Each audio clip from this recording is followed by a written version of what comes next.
Welcome to the PESTEL presentation over the Argentine Republic, barely known as Argentina. First things first, let's get started with the country's location. Argentina is located in southern South America and borders the South Atlantic Ocean. It is the second largest country in South America. In comparison, Argentina's landmass is equivalent to about 3/10 the size of the United States of America. In 2016, Argentina had a population of 43,886,748, which made it the 33rd largest country in the world. Argentina is divided into 23 provinces. 1/3 of the country's population lives in the capital of Buenos Aires. The Argentina flag has 2 blue stripes and 1 white stripe, with the sun in the middle. The blue stripes represent the clear skies, while 1 white stripe represents the snow on the top of the Andes Mountains. The sun in the center is known as the sun of May. May is in reference to the May Revolution, which was the first mass demonstration in the Argentine War for independence from Spain.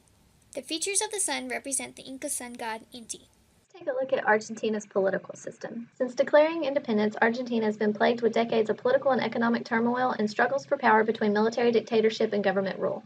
Argentina returned to civil government in 1983.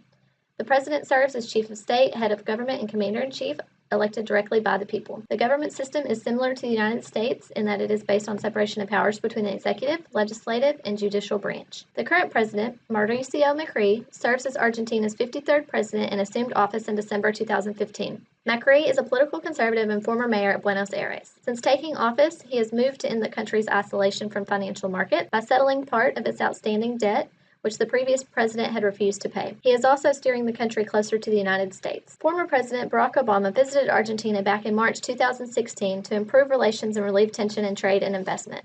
Both leaders agreed for the U.S. to assist Argentina with counterterrorism efforts. Terrorism has occurred in Argentina since at least the 1970s. The footage you are viewing shows a 1994 bombing of a Jewish community center in Buenos Aires. 86 were killed and more than 200 injured. It is one of the worst terrorism acts in Argentina history and remains unsolved, although many speculate ties to Iran. There has always been an underlying threat of terrorism in Argentina. As you can see in the graph, political instability peaked in 2001, which is also when 9/11 occurred in the United States. During this time, Argentina had 5 presidents in just 2 weeks. Macri is working hard to improve the government's reputation and effectiveness, which is very low compared to that of the United States, as you can see in the graph. Freedom House classifies both Argentina and the United States as free countries. However, Argentina's scores are lower. Let's examine why. All Argentines have the right to vote and are required to vote, and legal voting age actually starts at 16, which adds around 1.5 million voters. Freedom of expression, assembly, and religion are respected, although as we witnessed earlier, the Jewish community is a frequent target of violence and discrimination. Protests are frequent and usually well attended. Recently, hundreds of people protested outside Argentina's Congress amid fears of censorship and media monopoly. Corruption, cruelty, and violence at the hands of police tends to be the norm in Argentina. An anti-police corruption organization makes the claim there is almost 1 case of police brutality every day. As we examine rule of law, it is apparent that the United States has a much stronger rule of law. Argentina lacks adherence to rule of law, which has detrimental effects on business and foreign investment. It must solve this problem to attract investment and achieve long-term growth. Corruption plagues the Argentine society and scandals are common. Argentina is ranked much lower than the United States, as we can see in the graph, or much more corrupt. President Macri faces a tough task to repair the broken political system in Argentina, which is rampant with corruption, terrorism, instability, and debt. Together, this leads to a very high-risk environment for current and future businesses. Argentina is the second largest economy in South America, with the first being Brazil. The economic system is mixed, with an economic freedom score of 43.8 and a freedom status of repressed. The common currency is the Argentine peso. The country is rich with natural resources and has a highly exported agricultural sector as well as a healthy industrial base. Top importers and exporters of Argentina consist of the same 3 nations: Brazil, China, and the United States. Although Argentina ranks relatively high on the Heritage Foundation's Economic Freedom Index for 2015, unemployment and inflation rates are high. Argentina's new president inherited a difficult economic environment, and economic policy changes have resulted in mass protests in the last year. Argentina's economic performance has historically been wrought with periods of growth alternating with severe recessions. Recent economic adjustments have affected trade as a percentage of gross domestic product. Manufacturing is the largest single sector in Argentina at 15% of gross domestic product. The service sector is the largest single contributor to total GDP, accounting for over 60%. Under the new administration, the Argentine government has shown dedication to creating a market-oriented economy in Argentina with greater foreign involvement. The unemployment rate in Argentina dropped to 8.5% in the third quarter of last year from 9.3% in the previous quarter.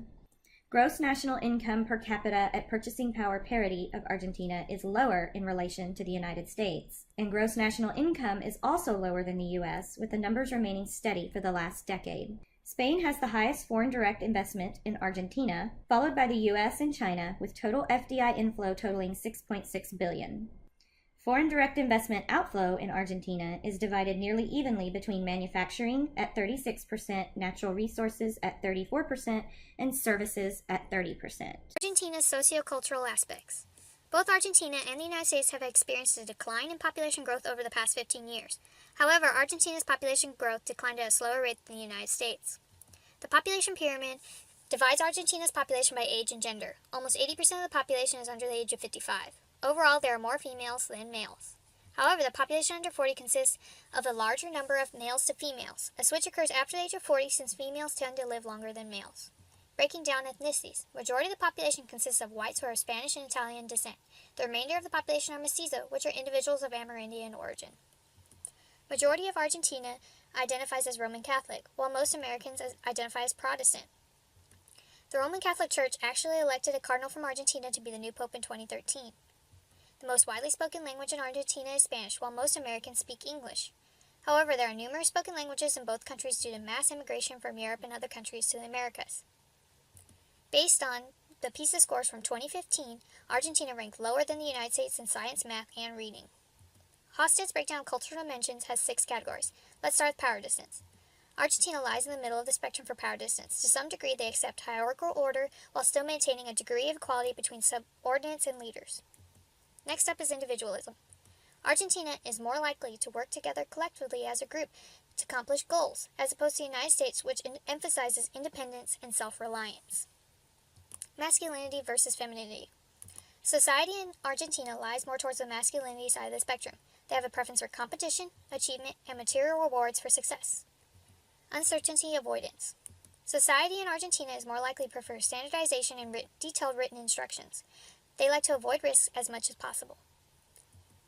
Pragmatism, also referred to as long-term orientation versus short-term orientation. Both U.S. and Argentina exhibit short-term orientation. These societies prefer to stick with traditions and don't trust changes. They tend to be past and present oriented. Indulgence versus restraint. Argentinians, like Americans, lean more towards indulgence as opposed to having restraint. They like to fulfill their natural drives by going out and having fun. Argentina is higher up on the context communication scale compared to the United States.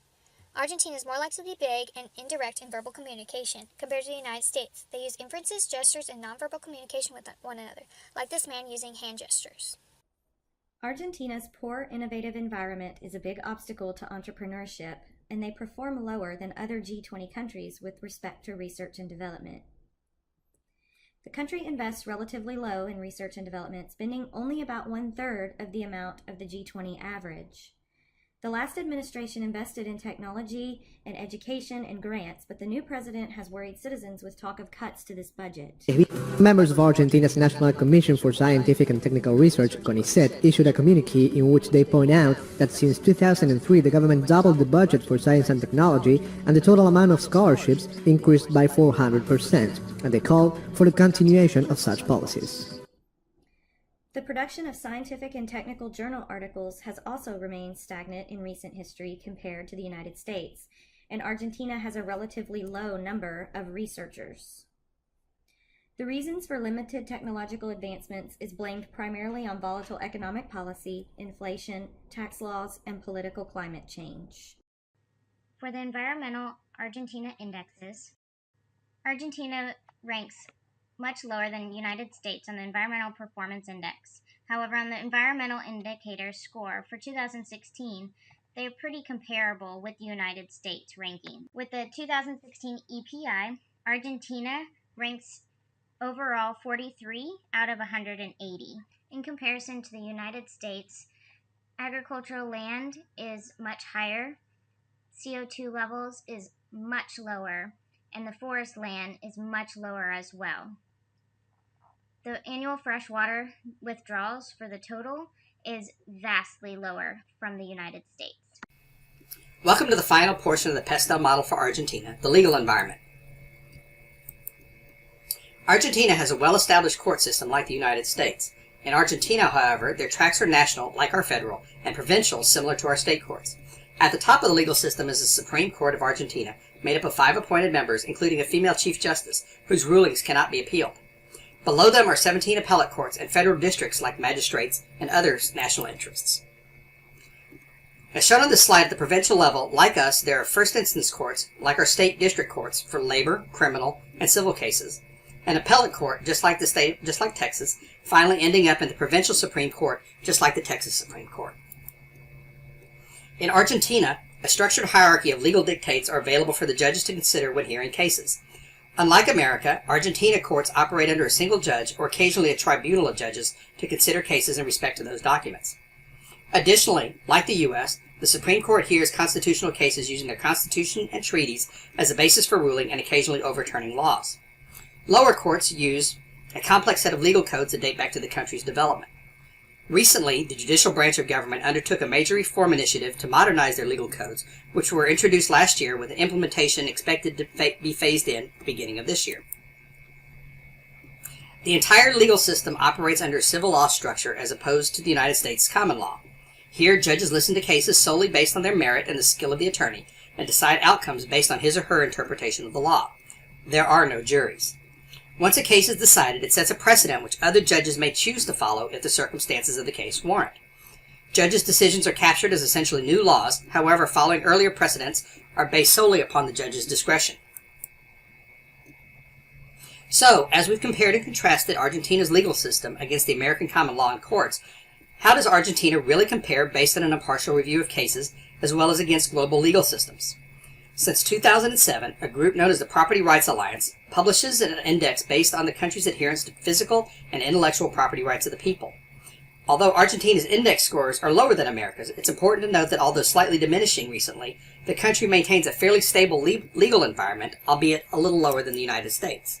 When the indexes are placed into context with other legal systems globally in Latin America, Argentina falls near the bottom half of the world, but above average in the region, with key indicators being political stability, patent protection, and copyright protection. Now that we have completed our PESTEL portion, let's move on to the SWOT analysis. Here's a brief overview of the SWOT analysis. Let's break down the strengths first. Argentina has abundant natural resources such as tin, lead, zinc, iron ore, manganese, and copper. Argentina also has a wide range of agricultural products like wheat, corn, grapes, peanuts, and lemons. Argentina has a literacy rate of 98.1%, which is based on individuals aged 10 and over that can read and write. The climate in the country ranges from temperate to arid in the southeast and subantarctic in the southwest. It also has one of the lowest homicide rates in Latin America. Next up is the weaknesses. Argentina has been plagued by a recurring economic crisis. It also suffers from mounting external debt. The country has suffered from foreign exchange restrictions as previous political leaders tried to control devaluation of the currency. Argentina's political environment also suffers from high levels of corruption opportunities. Argentina has great potential for renewable energy resources like solar power and wind power. They have high-quality human resources that have the potential to compete with other parts of the world. Argentina also has the ability to transform their abundant primary products from agriculture, forestry, and fishing into processed products. Argentina has undergone vast deregulation of the economy for the past couple of decades, but still maintains various state-owned enterprises. Lastly is the threats. Argentina's fiscal and monetary policies have kept inflation rates at double digits.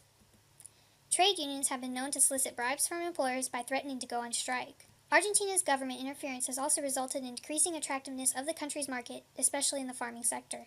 Argentina has had issues with businesses bribing officials to win billion-dollar government contracts. Well, that completes our Argentina SWOT analysis and PESTEL presentation. Thank you for watching.